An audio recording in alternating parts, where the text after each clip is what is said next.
Alright, today we return to Historic to take a look at the Descend mechanic and some of the new cards that we've gotten with that mechanic in mind. So let's take a look at the beginning here. Really, the only thing that actually mentions Descend is going to be our Stalactite Stalker, which at the beginning of the end step, if we've descended, we get to put a 1/1 counter on it. So if our Fabled Passages go into the graveyard, if we find a Underground Mortuary that surveils us one, if we have something like our Propagator Primordiums putting cards into the graveyard via the Conjure, I believe it is. Yeah, it's Conjure. These are all things that are going to get Stalactite Stalker to descend. So this thing could actually be a pretty big threat that comes down as a 1/1, and hopefully we can get to play a lot of those today. Also, we have Death Bonnet Sprout, a 1-mana green creature that allows us to mill a card at the beginning of our upkeep, and then when we have 3 or more creatures in your graveyard, you get to transform this thing into something that allows you to hit your opponent's graveyard or exile things from your own or your opponent's graveyards that are creatures in order to grow it. This thing's pretty good because we are going to absolutely put a bunch of stuff into the graveyard just by the wayside when we play with Propagator Primordiums, so this thing does get fed via those guys.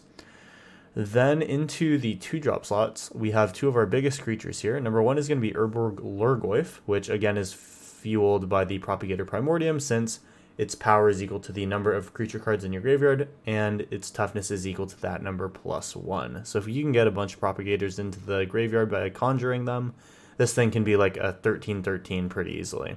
And the same goes for Souls of the Lost. Basically, it's just the number of permanent cards in your graveyard, so it's even more.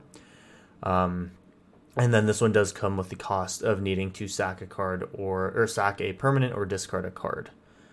So 2 big beaters here, hopefully going to be supported by Propagator Primordium, the Surveil from this guy, and then I guess the Stalactite Stalker can go ahead and sacrifice itself as removal in order to fuel any of these other strategies.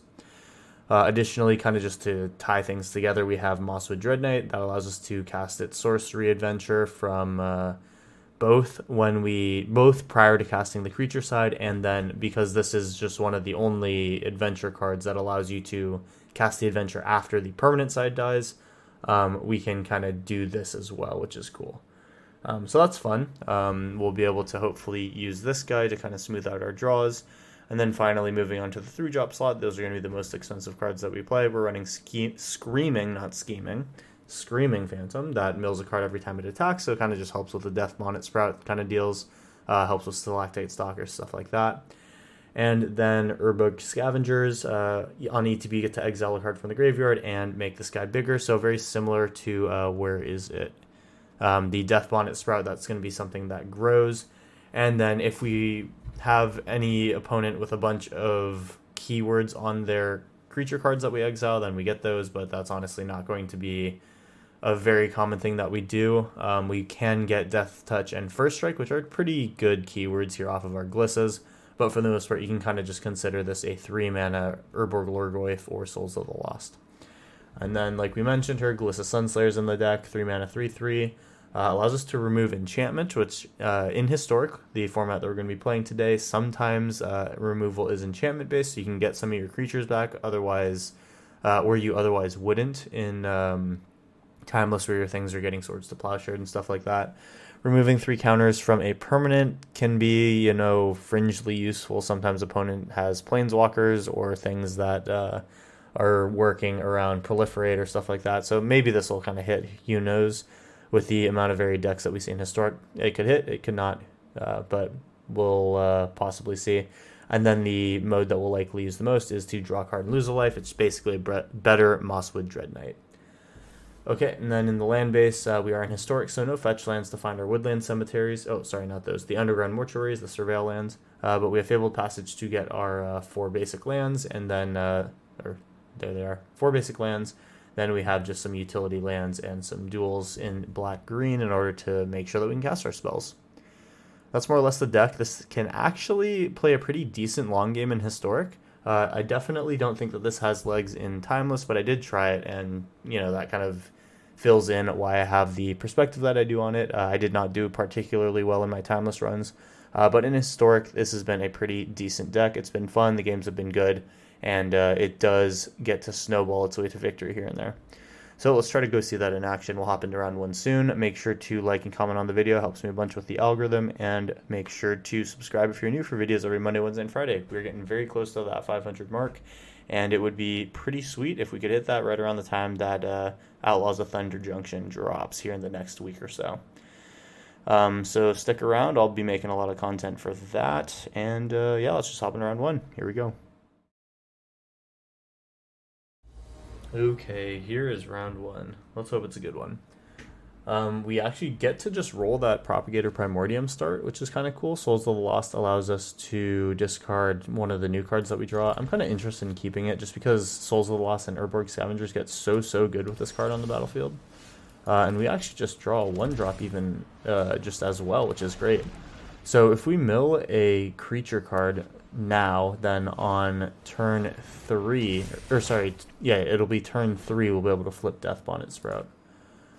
Unfortunately, it looks like we're playing blue-white control here, so what we're going to do is just stick a Propagator Primordium right now, and we will attack a little bit and threaten to go ahead with our game plan if they don't do anything. Then once they inevitably kill our stuff, we'll probably just go ahead and try to double spell our way to victory. So the Supreme Verdict could come down next turn. If they spend a spell on removal now, then I could possibly be interested in doing something about it. We do get to flip the Death Bonnet Hulk, that's perfect. And we'll go top to Overgrown Tomb for now. And I think we'll go ahead and attack. So if we get our board wiped next turn, then I think I go Souls of the Lost plus Stalactite Stalker. You know, we have enough creatures here that I might just go do the Propagator Primordium now, since Souls of the Lost will be a lot better. Okay, so I actually absorbed this spell, which does tell me that there may not be another board wipe just yet. I mean, they clearly have the 4th land, but will they... Oh, and we're all of a sudden doing mill, which is great for me. So let's go ahead and take a creature from the graveyard. This Propagator Primordium, I would be kind of sad to have that go away, since we do want to make sure that we have a big Souls of the Lost. However, I want to make sure that I can kill their blocker. Yeah, let's do this. Okay. And then there is our 4th land. Let's play into that board wipe. I don't think they have it. Seeing this mill card makes me think that this is not their main game plan. And so for that reason, we have the opportunity to play either Urborg Scavengers plus Stalactite Stalker or just Souls of the Lost and Stalactite Stalker. I think I'll go Urborg Stalactite to curve out, and then we have the potential to double spell after. We may not be able to double spell, but YOLO. Alright, here we go. Let's, now we take their counterspell. And here's Stalactite Stalker. So we're going to start to eat these graveyards here. And I assume they blocked the 3/3, so this indicates that they're not going to wipe the board next turn and that we are good to go ahead.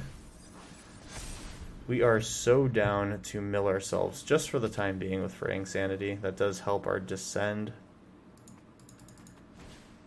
And it's going to be Banishing Light on Death Bonnet Hulk? Yeah, I guess it will be. So we're going to get our Propagator Primordium back next turn. Oh, we see a Foretold card that almost certainly has to be a Doomscar. So let's do this now. We'll bring a Fungus back. Get 2 more Propagators into the graveyard. And I think we hold on the rest of these cards, honestly. Yeah, we'll just get in here. Try to deal some damage. Let's take out a card here. We now push at least 6. Oh wow, they don't even... this may not be what I think it is. They go to 11. I mean, if we don't think that it's a Doomscar, then I play 1/2. Oh, I guess just 1. I think I want to have Glissa for after the board gets wiped. We get to mill here, that grows our souls. Now it's an 11/12, and assuming that the board doesn't get wiped, we are good. But like this has to be Doomscar, right? It's either Behold the Multiverse, okay, which it actually is. So I read that block with the 0-4 correctly. But, okay, I like where we're sitting. We have 4, 5, 6, 7, 8, 9, 10, 11, 12, 13. They have to produce another blocker. So they're going to get protection from Souls of the Lost. You got it. Well, I mean, we might as well play Glissa here and try to kill their Ruined Halo. Or Ruined Halo, rather. Alright, 2 Spore Counters coming down. I suppose we just play Glissa here. We are going to commit to that board here and try to get our Death Bonnet Sprout back from Banishing Light. We might as well attack with it, I don't really care. Let's take away the Behold the Multiverse of the Seek New Knowledge. I think Seek is better for them right now. Or if I were them, I'd probably choose it. And now they want to avoid death. They will slightly avoid death here. Gonna have to find the board wipe. Otherwise the game is probably just over here. Ending Cacophony. Okay, so they want to mill half my library, and I believe that is going to fully mill us out here. Unfortunate. We get to put our 2 Spore Counters on here, but we do need to go to our draw step before attacking. So opponent's going to take this one here. Really just right down to the end there. They found their thing before we found our thing, which our thing was just getting across the finish line with damage. So they are going to take that one. Otherwise, I think I'm pretty happy with how this game went today. Or this first game went. Souls of the Lost was able to become that 51-52, which is just absolutely insane thanks to the milling our entire deck. Probably will never see it this big on the battlefield, so take your screenshots now.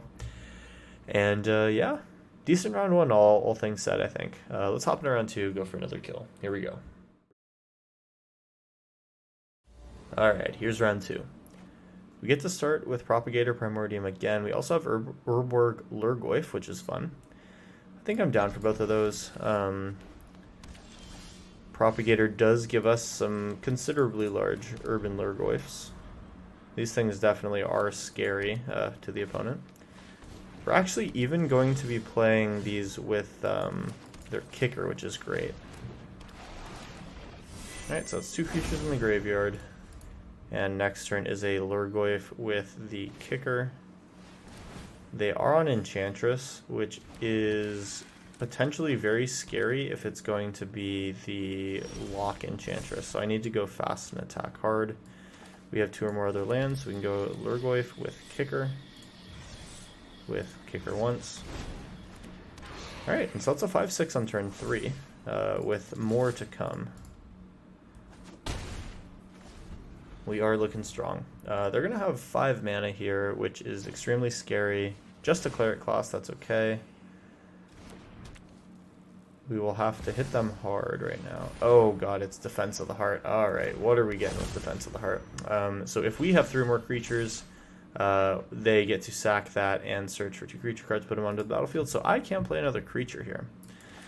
No matter, I mean, we have a commanding board presence as is, honestly. So I guess I just chill. Like, we're just not going to play into the Defense of the Heart. And we'll see what they do from there. They're going to have an alternate win con. Okay, in Search of Greatness. You got it. I mean, these are going to be good late game, but there's going to be a point where we can come through. And now the Sigil of the Empty Throne makes me think that this may not be possible. Okay. Well, this is a somewhat new version of Enchantress to me. I think that we'll go ahead... Well, actually, we don't even want to take one of these things back, do we?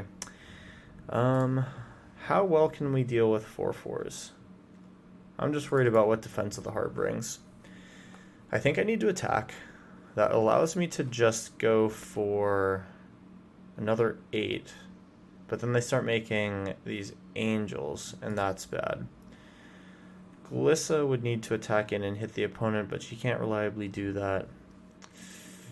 Oh, this is almost a good start. I think I just need to attack like this and see if they eat my stuff with the angels. Because I'm winning the attack right now.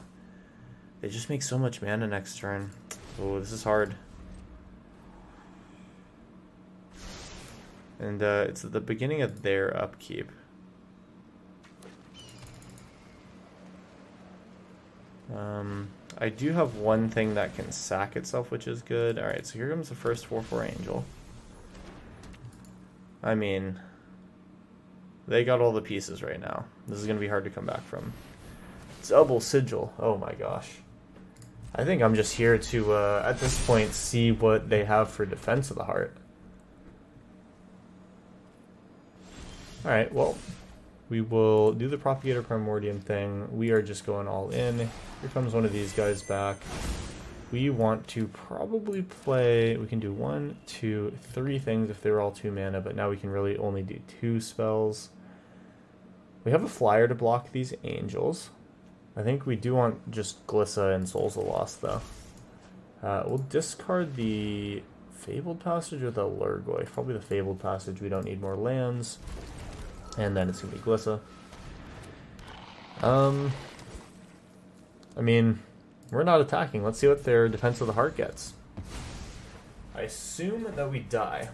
This is probably going to be like the Worm... Oh, no, just Vorinclex and Avacyn. Oh. Okay. Why do they have Vorinclex? It's just to eat my mana? Okay. I mean, my gosh, amazing. So... This is a good board state. Not gonna lie. We go for one more turn here. But does it really matter? Oh my gosh. Cathar's Crusade plus Vorinclex. Oh, they have so much mana. Beautiful deck here. I really, really love Enchantress. And if you've watched the channel, I have covered a few types of it. This is definitely one of the new ones that's running a lot of different strategies here. And now with the Hollowed Haunting, a card that I've played with before in these decks, they get to absolutely go in. Oh my god, they also run an Ulamog. How interesting. Well, I mean, I'm all for just sitting around here and watching what my opponent can do with this thing that they've created. Ulamog, a very interesting card here. I wonder if that is meant to be found off Defense of the Heart sometimes. How interesting. Alright, so Glorious Sunrise, sure. This one is just gain trample, draw some cards. Okay, sure. I don't see that they can go infinite here, but I mean, we're obviously very dead. Super, super cool one here. They actually run... No, this is just an enchantment pile. I'm surprised that it did so well. It felt like a very compact deck. Either way, very, very cool. I could definitely see myself making a build that runs Sithis, Sanctum Weaver. Probably... I like In Search of Greatness. I think this one's pretty nice. Whereas the Sigil of the Empty Throne, Hallowed Haunting, Cathar's Crusade, and Defense of the Heart all seem like a pretty decent shell here. Yeah. I mean, awesome deck. Glad I got to showcase both mine and now this one for you guys. Definitely look out for a video with me going back to Enchantress now that I know that this is a thing. Anyway, great round 2. Let's move into round 3. Alright, here is round 3. I pretty much like any hand that has a 1-drop, since the curve is pretty important for us here. We are worth it to shock if I'm doing my math right, and then we just go for the Propagator Primordium, try to get a turn 3 Death Bonnet flip. Going to require to us get... Okay, I cannot speak right now, but it's going to require us to get a creature in the graveyard, which we do find. Perfect. So let's drop the Primordium out, and then next turn we go Lurgoyf, and then turn 4 we'll just do a cheap Glissa, or a less mana efficient Glissa. If we're lucky, we find a 1-drop to pair along with her. And we are playing against Angels. Okay. So we get to flip. We do have a bunch of 3/3s, and there's that 1-drop that we eventually need. Here's the Lurgoyf. Can't be cast with Kicker, sadly, so it is as big as it is right now. Now we see if they want to block with Piata. They do not. Let's find a green and pass the turn.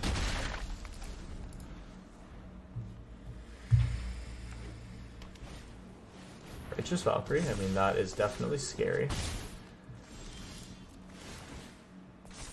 Let's probably grow our field a little bit here at the expense of the Lurgoy if we want to be able to attack into the Righteous Valkyrie.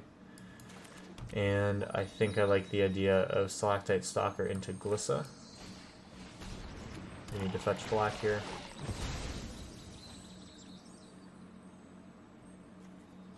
There it is. Here's the Stalactite Stalker. So we want this guy to get big. We are happy to make a Death Bonnet trade here. Just anything that doesn't get eaten by Righteous Valkyrie. Okay. Oh, yeah, we'll definitely put Gyata first here. 2-2, perfect. Alright, that does help me out. And then we need to make sure that we descend so that Stalactite Stalker can grow big enough to kill a Valkyrie. This definitely hurts, but it could be worse. So we have a Spore counter here. We'll go Overgrown Tomb in tapped, except let's go ahead and do this first. We would like to bring the Propagator back so that we can essentially ritual how many cards are in our graveyard. That means the Lurgoyf is okay to attack. We are actually happy to go in with 1, 2, 3, everything right now, and then use Stalactite Stalker as well in order to kill something, but we need to make sure that Stalactite Stalker doesn't go in itself. Okay. So we'll see how they block here. So we can trade for the big Righteous Valkyrie here. Perfect.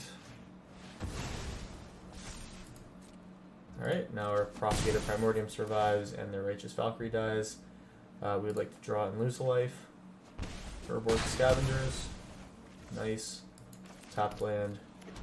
I guess I could have kept the tap land in case we need to discard it later. Here's a Death Bonnet Sprout. And opponent's looking at very close to lethal. Actually, they are looking at lethal, but they do have that Wrath of God here, which is a surprise to see in that deck, honestly. We will run out of Urborg Scavengers. We get to exile some stuff from the graveyard now, which is great. We are going to absolutely use that flying here. That's going to be super relevant. We also do have Vigilance through Gyata, which is beautiful. ETBs, let's take another flyer. And then we're just getting in here.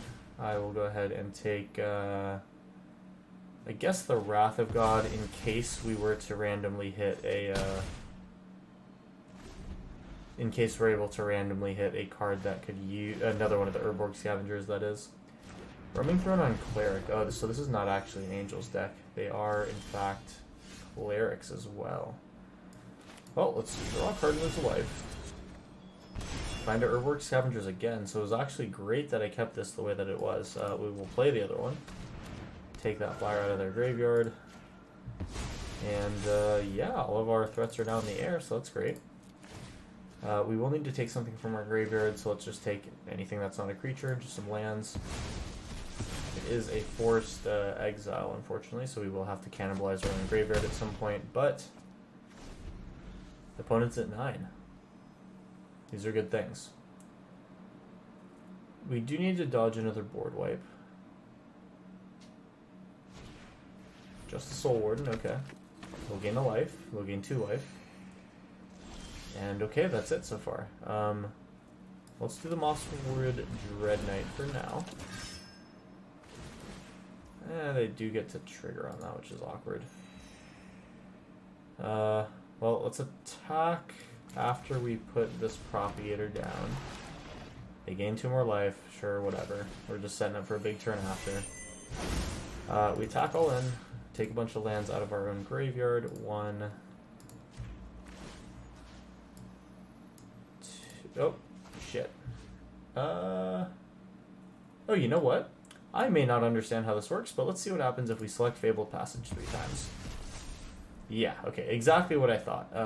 This is 1 block of text so that you have to have exiled if you want to get your trigger. Alright, well, it doesn't really seem to have mattered. Opponent is at 2. We just have to see if they have the board wipe now. Just a Roaming Throne, okay.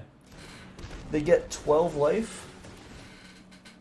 15, right? Yeah. They go from whatever they had to 17. We're going to attack in here with everything. Not with everything. We want to basically just go with the things in the air.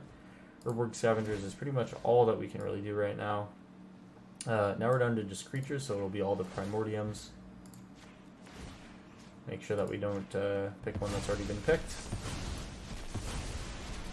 And here we go. They let it all in going to 1. Alright. Well, we'll just hold up this Locked Win, I guess. Or let's use it now so that we can be more mana efficient. Death Bonnet Sprout. I honestly think I'm going to wait with these two cards for if they board wipe us, because I think as is we should be good. I mean, they can gain 15 life in a turn, even more than that now, honestly. Is this bad for me? I get lifelink. They can put something, they can put first strike on something. Okay, are they going to find something good here with the Elspeth minus just the Soul Warden? Okay. They don't gain that much life. I think we can win. Yeah, we definitely can win. We deal 10 damage here. Alright, another lock lane. We will get in there and we will beat the off-meta Clerics deck. Alright, cool. I will say that I do like the card Roaming Throne. You see me play it in Vampires if you've been following the channel. Cool to see this used in other types of decks for sure.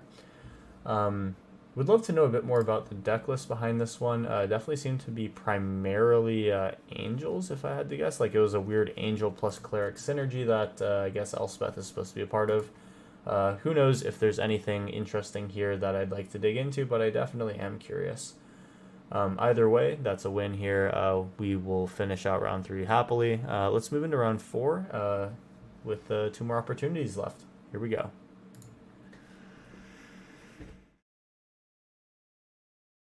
Alright, here we go, round 4. Propagator is in hand. The Lurgoyf is here to play on turn 3. I think this is fine. We don't have that one drop that I said that I loved, but that means that we'll be able to do this Woodland Cemetery tapped, I guess. Not that it really matters. We have untapped lands the whole way if we just play these two first. Alright, let's see what we go up against here. A tapped land, always a good thing. Let's play this, go for Propagator, and let's feel that graveyard, baby. I want my next turn to be Urberg Lurgoyf, mill 3, then the following turn have drawn a land and then go Propagator Primordium into something else. That'd be the best outcome.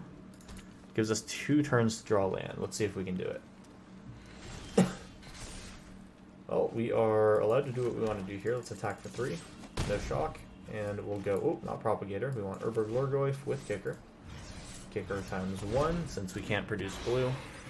You could modify the mana base if you wanted to make this a little bit, you know, a little bit more possible to be cast for a double kicker. I personally didn't do it.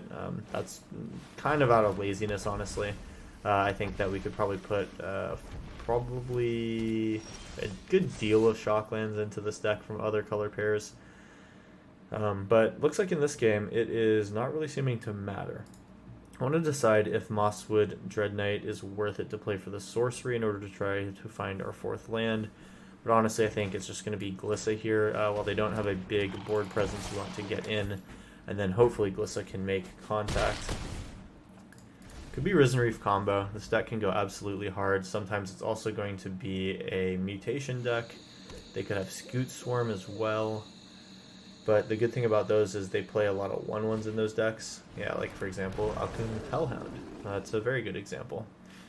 They can fetch here, make that big. They can save their fetch till my turn to make it big. Brushfire Elemental with haste, it's all good. No land to be put onto the battlefield, ideal for me.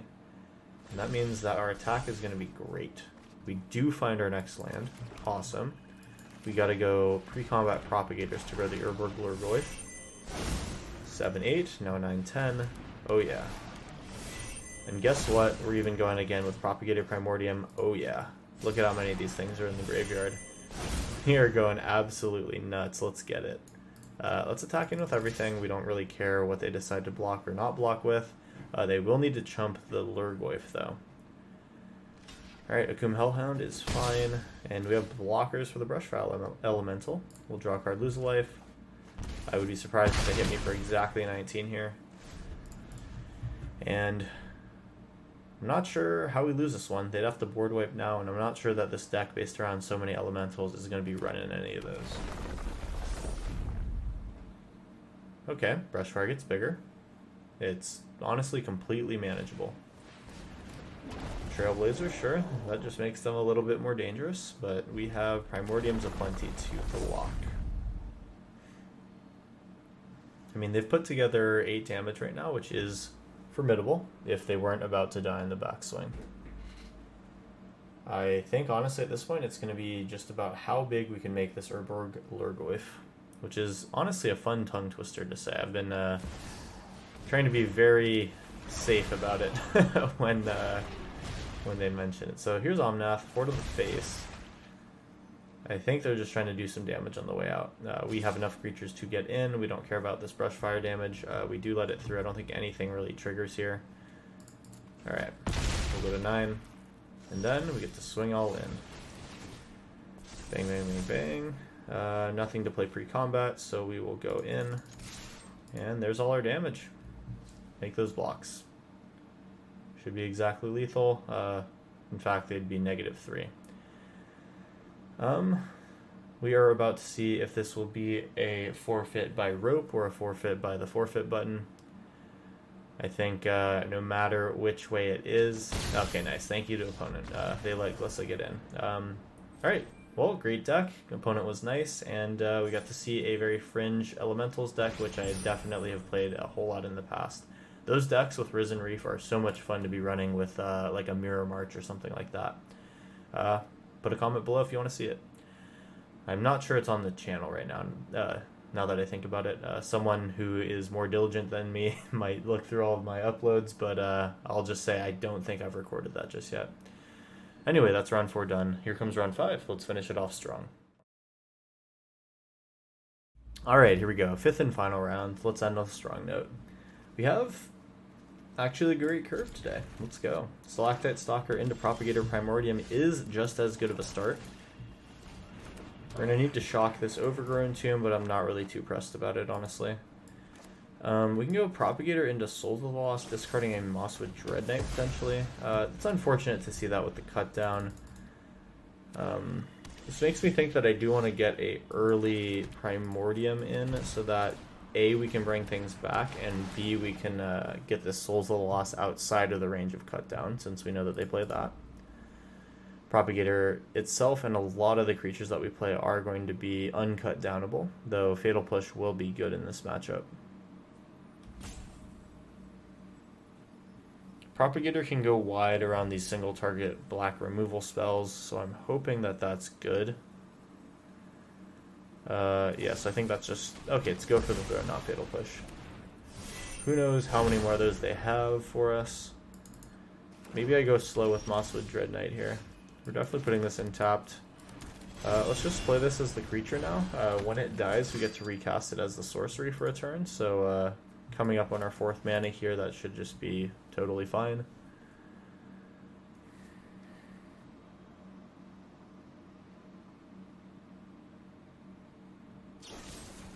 Ooh, and it's going to die. Alright. Till the end of my next turn, we can recast that. We'll just pass on through. Notably, they did not drop a land. Here's the Dread Knight for the adventure. Let's get a card back. And, I mean, this Lurgoyf's kind of nice. We can also just recast the Dread Knight, I suppose. It's kind of nice. It does die to a cut down, but I'm happy to get that out of their hand. Okay. So this is just mono black removal. Honestly, I'm not unhappy to just loop this Mosswood Dread Knight at my opponent ad nauseum. We will shock here so that we can play 2 spells, but here is this. Go down another life here, play the Knight, and then here's Stalactite Stalker. Did not descend this turn, so I'm not happy about that. However, if they kill the Mosswood Dread Knight, then we have. So it is probably in my opponent's best interest to do their killing at the beginning of their turn. We'll see if they make that choice or not. There might be a reason for them not to do that, of course. But we'll see.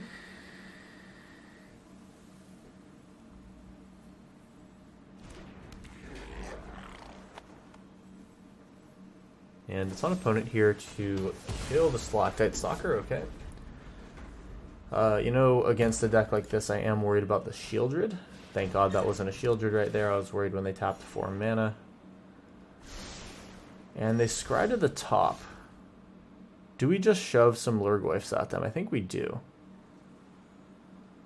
Well, okay, it's going to be a Lurgoyf and a Screaming Phantom. And actually, instead of the Lurgoyfs, let's make it Propagator Primordium so that can start becoming a threat on its own. That card needs time. So let's do all that. We're tapped out here. We're getting in for 3. And then they only get the scry now that they're under their life total, so that's good. We'll see if this is a board wipe. I hope it's not. They kept something on top here on the last turn. I hope that was to deal with my 1 creature on board.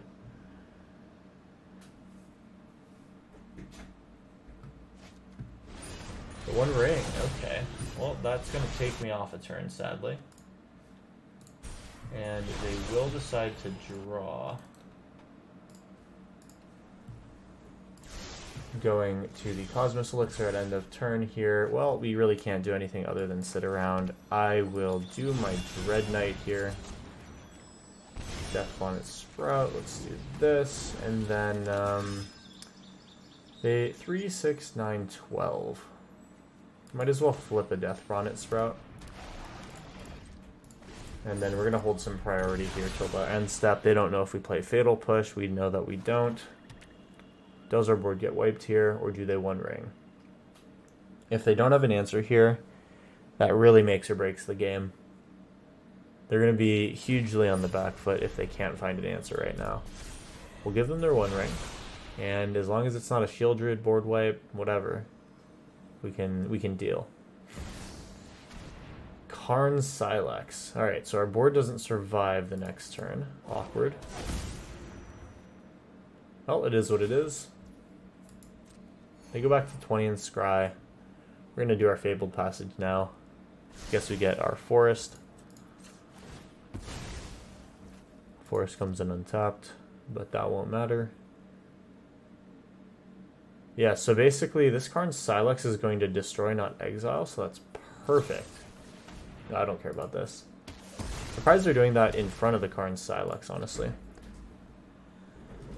Yep, there's our Forest, and basically we wait for them to pop Karn's Silex, then just absolutely ruin them with these Lordwaifs. Alright, we mill, we flip. We get in. They're at 7. I mean, they have to pop the Silex, and then we just put 3 huge things into play. These could be 13 14s. 39, 42 in stats for 6 mana would be great. I think they're just counting the Karn's Silex mana before they go to 1 with the 1 ring, or go to 3 with the 1 ring. Alright, cool. That's fine. We do get to cast this from exile. Unfortunately, it's not an instant, so we can't make use of the mana we're holding up. It is what it is. I think I just put 39 damage into play. Like, it's definitely not the safest thing. But, like, opponent might die to the 1 ring, so let's just put a commanding board up. Oh, not necessarily, actually. Wow. We actually can almost play all 4 Urban Lordwaifs. Or Borg Lordwaifs. Yeah, I mean, we can cast 1 with Kicker. Send. No, actually, that's, I did my math wrong. We'll just play 2 Lordwaifs right now. I think 2 should be enough. They could have removal, sure, but whatever. They have... Oh, you know what they probably have? I think this is, this must be Shieldred's Edict. I'm trying to think of something that doesn't target a creature, but could be played in a black deck. So this is probably Edict right now. Maybe Fatal Push. There's Edict exactly. That just makes this next Urborg Lordwaif bigger. They're going to have to remove it. They shouldn't be able to activate the 1 ring unless they are confident about hitting another 1 ring. Alright. Cabal mana, here we go. Oldest Reborn, oh no. Okay. So now we just need to go wide, basically. We're going to go to 1 next turn, but that's actually going to be 3. So they can survive their 1 ring right now with Cosmos Elixir. I need to be a bit more proactive than I have been with killing them. Oh boy. Timeless Lotus. Yeah, so we just play our hand out here so that we don't get hit with Eldest Reborn. Propagator Primordium is maybe better on the battlefield. Maybe I only do one Urban Lurgoyf, or Borg Lurgoyf, not with Kicker. We have exactly 6 mana. Yeah, we go Propagator, and then we go Souls of the Lost. That's 2 big creatures and 1 smaller creature. That is better. We could, I guess, drop off a land. You know what? That's not a terrible idea. Let's do that. I need to have recourse if they kill my board. And now you can see why that was a terrible idea. I am smiling here at the recording. That was just so silly. Okay, well, at the very least, the kicker is that it buffs 2 of my 3 creatures, so could be worse. Here is that Cabal mana again. Oh god. Oh, we're getting Torment of Hailfired, aren't we? Oh, this is great. I'm not even mad. So, a lot of removal into a lot of ramp into burn us for so many sacrifices, right? Torment of Hailfire for 16. Oh my gosh. Let's sack all of our non-land permanents. And there is lose 3 life a bunch of times. Oh yeah, minus 26. Super cool deck there. Love that combo. I've played it with particularly, or just like specifically artifacts, like artifact mana. That was a really fun deck. This one, making use of Eldest Reborn, is kind of cool. And then other than that, that's why there are so many removal spells. We saw all 4 copies of oh sorry, no, that's not all 4 copies. That's 3 out of 4 copies that go for the throat, half the Infernal Grasp, because I'm sure they're playing 4 of each, and a cut down. That's what, 6, honestly 7 removal spells in the top, like however many they've seen. Pretty crazy. They also drew a lot of lands, so that's kind of notable. Also, very cool to see Cabal Stronghold played. I honestly don't run into this very much. Not enough mono black around. I say that after mono black having been such a powerful force in the format, but it is what it is. I think overall it's been a great day for this deck. If you are interested in playing it, the deck list is always in the description, so check that out. And again, I ask, if you're new here, subscribe for videos every Monday, Wednesday, and Friday. I'm putting out content. Hopefully you like it, and yeah, come back for more. Hope you stick around. We are en route to 500 subs, and to get there sooner rather than later would be great. So I think with that being said, that's all that there is from me. Like and comment. I forgot about that. But now I'm truly out of words, so I will see you in the next one. Peace out, and have a good one.